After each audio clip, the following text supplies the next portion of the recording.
Welcome to Mastering E. Today, we're going to be starting Chapter 7. So first, what this question is asking us to do is to find the values of R and C. So first, let's focus on R. So for the resistor, we're going to need to know the fact that V is equal to IR. Now, this is pretty simple. It might not be super obvious how you implement it in this case. However, what you need to do is first write off what your V value is. So that's going to be 56. That's going to be the e to the negative 200t. That's going to be in volts. And then we're going to set this equal to our IR. And while our I might look weird, and obviously we don't have an R, we can write this the same as we would with anything. So we have our R. We'll make it capital so it's a little bit more obvious. And we have 8, and then e to the negative 200, this time milliamps. Now, what we can do here is simply divide the circuit. So we can divide these two. So it's going to basically just come down to 56 divided by 8, which is going to equal R.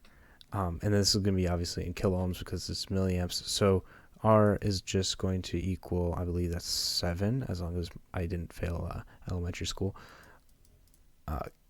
kilo ohms. So our R value for the first problem is right there. From there, the capacitance should be pretty simple. We're going to notice that to find the C, it's easiest to really just think of C as being part of RC equals tau.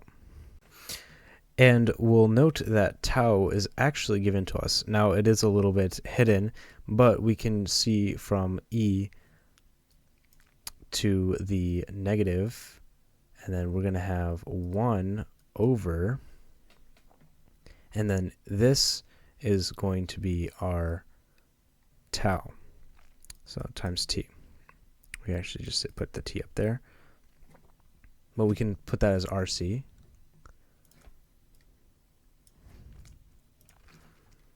And what we'll notice is that right here it says 200T.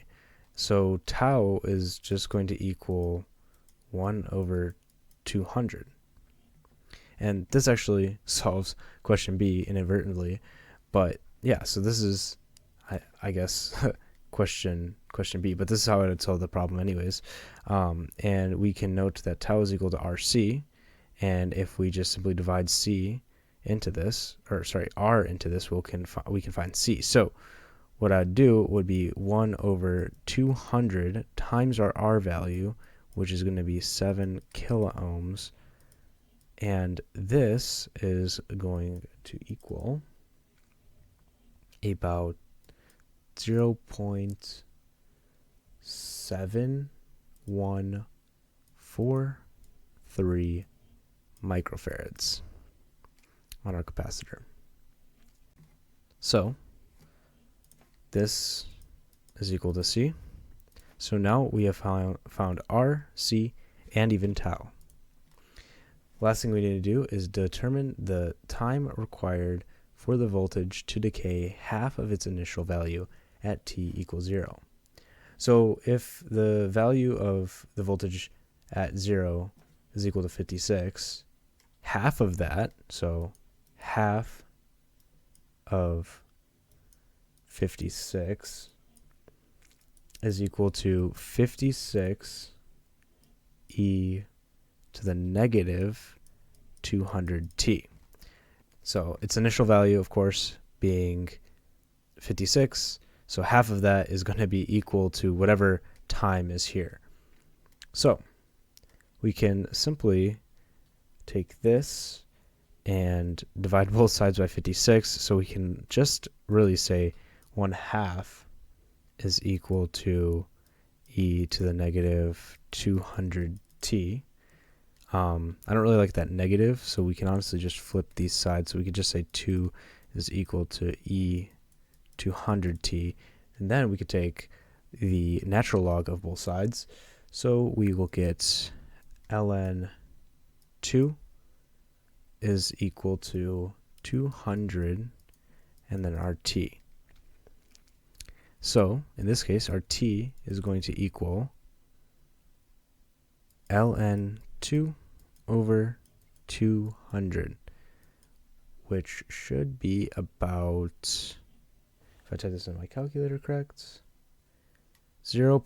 actually, we'll just turn this into milliseconds. So do 3.4, that was a weird 66 milliseconds. So this is the time that it takes for our voltage to decay half its value. Okay, so these are the answers. If I made any mistakes or if you have any questions, make sure to drop them in the comments below. And all the rest of the videos for Chapter 7 will be in a playlist linked on screen now. Thanks for watching.